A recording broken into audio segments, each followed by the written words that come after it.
Você sabia que existe um livro na Bíblia que muitos cristãos nunca leram por inteiro, mas que o próprio Senhor Jesus citou diretamente como fundamento do maior mandamento de todos? Esse livro não é dos mais famosos, mas sem ele é impossível compreender o sacerdócio de Cristo, o sacrifício do Calvário e o chamado de Deus à santidade. Hoje vamos abrir juntos o livro de Levítico e o que você vai descobrir aqui vai transformar para sempre a maneira como você entende a obra redentora de Jesus Cristo. Seja bem-vindo ao nosso estudo de Pentateuco e históricos. Sou o professor Willan Santos e hoje nossa jornada avança pelo terceiro livro da Bíblia Sagrada, Levítico, o livro da santidade. Mais que qualquer outro livro do Antigo Testamento, pelo menos no que tange à imponência de seu vocabulário, Levítico evoca Israel a ter uma vida de santidade. Este livro contribui eficazmente para que compreendamos como Israel se desenvolveu como nação e povo de Deus, bem como o plano divino em redimir os homens de seus pecados, apontando assim para a obra redentora de Jesus Cristo no Calvário. Os hebreus chamaram este livro de Wayikra, em virtude de sua primeira frase, o Senhor chamou, que denota o serviço de Deus no santuário. Também se referiam a ele como a lei dos sacerdotes. Já a Septuaginta chamou-o de Leviticon, por causa da ênfase que este livro dá ao sacerdócio, embora os levitas sejam mencionados apenas no capítulo 25, versículos 32 e 33.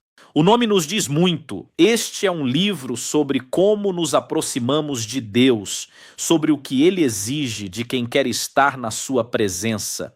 Qual a importância de Levítico? A mensagem de Levítico é indispensável para o acompanhamento da progressão do Pentateuco. Toda a compreensão dos 5 primeiros livros da Bíblia passa inevitavelmente pela leitura e compreensão deste terceiro livro. Pense desta forma: Deus tirou o seu povo do Egito com o propósito de que este o servisse, e Levítico ensinou o povo de como isto deveria ser feito. Este é um detalhe de uma grandeza teológica extraordinária para a perspectiva arminiana. Deus não redime para simplesmente libertar. Ele redime para uma vida de serviço e comunhão com Ele. Para compreendermos plenamente esta importância, vejamos o que Donald D. Turner nos diz sobre a relação entre este livro e Jesus Cristo. O Senhor Jesus Cristo é o cumprimento ou a realidade, o antítipo, do qual os sacrifícios são tipos. Ele é nosso pontífice perfeito, conforme Hebreus capítulo 7, versículos 24 ao 28, do qual Arão era tipo ou símbolo. O Senhor, como nosso sumo sacerdote, tem feito para nós tudo o que fez Arão para os judeus e o tem feito de forma permanente, sem necessidade de repeti-lo, conforme Hebreus capítulo 8, versículos 1 ao 6. Ele conseguiu o perdão de nossos pecados, tirando a culpa. Ele é nossa paz, e nele somos aceitos diante de Deus na consagração ou dedicação de nosso ser a Deus, conforme Atos capítulo 13, versículo 39, Gálatas capítulo 3, versículo 13, Romanos capítulo 5, versículo 1, Efésios capítulo 2, versículo 14, Romanos capítulo 12, versículo 1, e Efésios capítulo 1, versículo 6. Além disso, o próprio Senhor Jesus utilizou-se deste livro em momentos específicos de seu ministério terreno, como em Mateus capítulo 22, versículo 39, comparado com Levítico capítulo 19, versículo 18, e em Marcos capítulo 12, versículo 31, comparado com a mesma referência. Há outras muitas referências do Novo Testamento ao livro de Levítico que reafirmam sua importância. O tema central e o autor. O tema central do livro de Levítico é a apresentação da purificação e da santidade como meios de aproximação de Deus e manutenção dessa comunhão. Levítico é um livro destinado aos sacerdotes e ao povo de Israel, servindo-lhes de diretriz quanto à forma como deveriam prestar culto a Deus, tanto no ato em si, como também em aspectos relacionados à vida diária, como forma de agradar ao Senhor. Kinlaw, estudioso respeitado, nos fornece uma lista dos principais assuntos que este livro apresenta.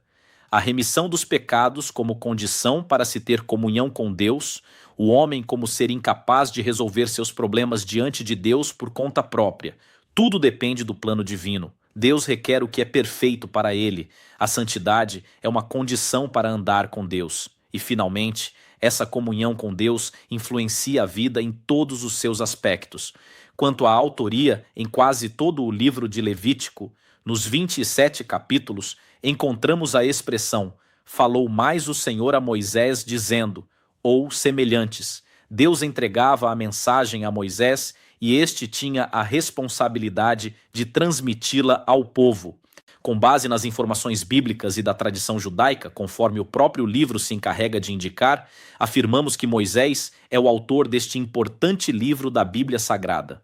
Quanto à data, a mais provável para a escrita deste livro marca os anos 1440 a.C., logo após a libertação do Egito, num tempo de peregrinação e relativa folga em Cádiz Barneia. Stanley Ellison nos esclarece que, embora grande parte de seu conteúdo tenha sido recebida diretamente de Deus, sua organização na forma que conhecemos deve ter tido lugar depois da revolta e do castigo de 40 anos no deserto, vivido por toda a geração daqueles que haviam desagradado a Deus com seu mau procedimento.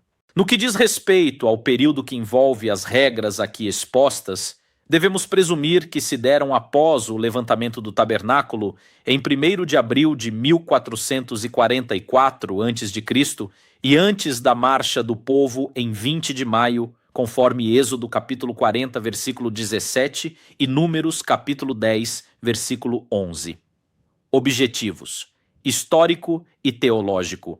Assim como o Êxodo, o livro de Levítico contribui de forma singular com informações acerca da construção de Israel como povo e nação, bem como com a nossa própria espiritualidade e relacionamento com Deus. A contribuição teológica deste livro é grandiosa e riquíssima, tratando-se de uma convocação de Deus ao seu povo para que este tenha uma vida santa, demonstrada em sinais externos, conforme vemos nos rituais estabelecidos por Deus neste livro.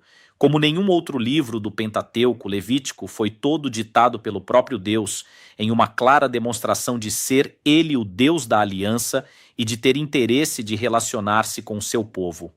Além disso, em nenhum outro livro da Bíblia se encontra tantas vezes a palavra santo, em hebraico Kodesh, como em Levítico. Este termo aponta para algo ser reservado, exclusivo ou consagrado, e nesse caso, trata-se de um chamado divino para que Israel se entregasse e vivesse inteiramente para Deus. É uma palavra que ressoa como um convite eterno: sede santos, porque eu, o Senhor vosso Deus, sou santo, conforme Levítico, capítulo 19, versículo 2. Diante de tudo isso, podemos concluir que, do mesmo modo que Arão, representando todas as práticas sacerdotais estabelecidas por Deus neste livro, oferecia ofertas de sacrifícios a Deus em favor do povo, assim também Cristo ofereceu por nós, estando diante do Pai, intercede pelos homens, conforme Isaías capítulo 53, versículo 12.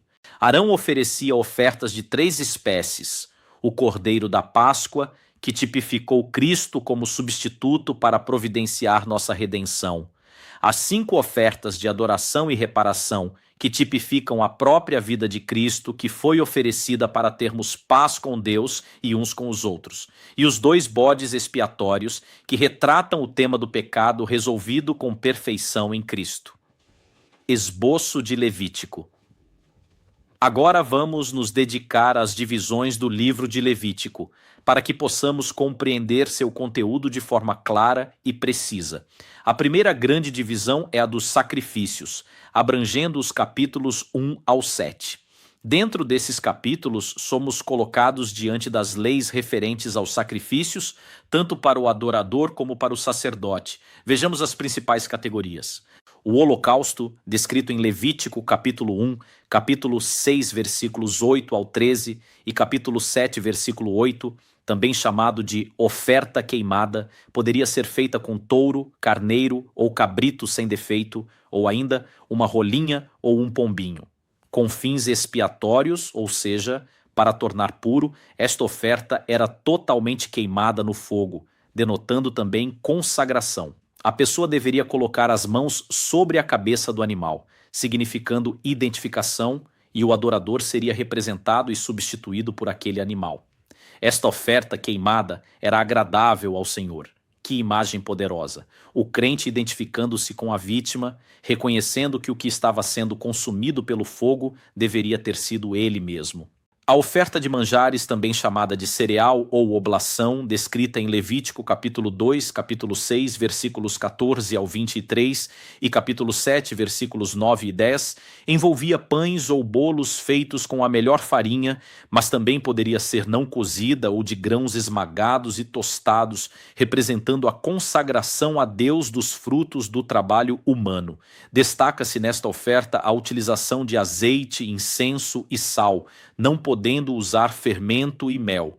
Parte desta oferta era queimada sobre o altar e o resto ficava para ser consumido pelos sacerdotes. A oferta pacífica, descrita em Levítico capítulo 3 e capítulo 7, versículos 11 ao 36, poderia ser oferecida com touro, carneiro ou bode sem defeito, macho ou fêmea, podendo ser acompanhada de cereais. Além do caráter expiatório, este sacrifício apontava também para a comunhão. Encontramos 3 tipos de ofertas pacíficas: ações de graças, oferta voluntária e votos. A oferta pelo pecado, descrita em Levítico, capítulo 4, versículo 1 ao capítulo 5, versículo 13 e capítulo 6, versículos 24 ao 30, deveria ser apresentada quando houvesse pecado cometido por ignorância. Para o sumo sacerdote e para a congregação deveria ser um novilho em que o sangue era espargido 7 vezes diante do véu do santuário, à entrada do Santo dos Santos. Para um príncipe ou líder deveria ser um bode. Para o povo em geral, o animal deveria ser uma cabra ou ovelha, ou 2 rolas ou 2 pombinhos para os pobres, e farinha no caso de extrema pobreza. Devido a este sacrifício ser pela culpa do pecado, o adorador não podia comer dele. A oferta pela culpa, descrita em Levítico capítulo 5, versículo 14 ao capítulo 6, versículo 7, e capítulo 7, versículos 1 ao 7, exigia que o animal fosse um carneiro. E quando o pecado prejudicava outras partes, além do sacrifício, a pessoa deveria restituir, adicionando 1/5 do valor. A segunda grande divisão é a consagração dos sacerdotes, nos capítulos 8 ao 10. Nessa parte, somos levados a refletir sobre aqueles que foram escolhidos para liderar as ofertas de sacrifícios e que também representavam o povo diante de Deus, os sacerdotes. Deus ordenou que a congregação estivesse reunida para a cerimônia. Moisés preparou os sacerdotes para a consagração, lavando-os, vestindo e ungindo primeiramente a Arão e em seguida a seus filhos. Um novilho foi sacrificado pelo pecado, um carneiro no holocausto, colocando assim o sangue na orelha, nos polegares da mão direita e do pé direito de Arão e de seus filhos. Foram ungidos novamente, comeram a carne e o pão da consagração no lugar santo e, por conclusão, ficaram 7 dias separados, fazendo a expiação diária. Com o fogo consumindo o holocausto sobre o altar, Deus sinalizou a aceitação do sacrifício e aprovou o sacerdócio de Arão. No entanto, os filhos de Arão, Nadab e Abiú, por apresentarem fogo estranho diante do Senhor, foram punidos com a própria vida, em clara demonstração do zelo que Deus tem por sua santidade. Esta é uma das passagens mais solenes de todo o Pentateuco. Deus não é casual. Ele não tolera a irreverência daqueles que se aproximam de sua presença. A santidade não é opcional para quem serve ao Senhor. A terceira grande divisão é a da separação entre o puro e o impuro, nos capítulos 11 ao 22. Sendo santo, Deus exige santidade do seu povo, principalmente daqueles que o representam em algum nível. Os limites estabelecidos tiveram 2 objetivos fundamentais: guardar o povo das impurezas das nações que viviam ao seu redor e ensinar o povo a respeitar e honrar a santidade do Senhor. A quarta grande divisão é o lançamento do calendário sagrado, nos capítulos seguintes. Nestes capítulos que encerram o livro de Levítico, somos informados sobre as festas que Deus estabeleceu para Israel como meio de fortalecer a relação entre as partes. No capítulo 23, somos informados sobre as seguintes festas. Primeiro, o sábado do descanso semanal. Segundo, a Páscoa. Terceiro, os pães asmos. Quarto, as primícias. Quinto, Pentecostes. Sexto, a festa das trombetas. Sétimo, o dia da expiação. E oitavo, a festa dos tabernáculos. O capítulo 25 estabelece a lei do sábado da terra, que deveria descansar por um ano de 7 em 7 anos, a chamada lei do ano do jubileu. Nesse ano, todo escravo era posto em liberdade. As propriedades retornavam a seus antigos donos e a terra repousava. Não há indício de que a nação de Israel tenha observado essa lei, e alguns deduzem que este foi o motivo que os levou para o cativeiro em Babilônia, conforme 2 Crônicas, capítulo 36, versículo 21. Conclusão. Na conclusão deste importante livro, somos colocados diante de grandes e diferentes exortações de Deus ao seu povo sobre a lei, prometendo-lhes copiosas bênçãos, com a condição de cumprirem tais exortações. Nada é mais maravilhoso que o cuidado e o interesse de Deus pelo seu povo. Levítico, para o cristão arminiano pentecostal, é um livro de uma riqueza incomparável. Ele nos ensina que a santidade não é uma conquista humana, mas uma resposta à graça de Deus. Todo o sistema de sacrifícios não era um mecanismo mágico de perdão automático. Era um ato de fé responsável, uma resposta do coração humano ao Deus que proveu o caminho do perdão. O adorador que colocava suas mãos sobre a cabeça do animal estava fazendo um ato de fé. Reconhecia seu pecado, aceitava a provisão divina e se identificava com a vítima substituta. Este é exatamente o mesmo ato que o cristão realiza ao olhar para a cruz e dizer: foi no meu lugar. Se este estudo abriu seus olhos para a glória do livro de Levítico e para a grandeza da obra de Cristo como nosso sumo sacerdote, deixa o seu like agora, compartilha com alguém que precisa aprofundar seu conhecimento da palavra de Deus e se inscreve no canal para não perder nenhum vídeo. Aqui você encontra teologia sólida, exegese profunda e a Bíblia sendo ensinada com rigor e compaixão. Que Deus abençoe você abundantemente e até o próximo estudo.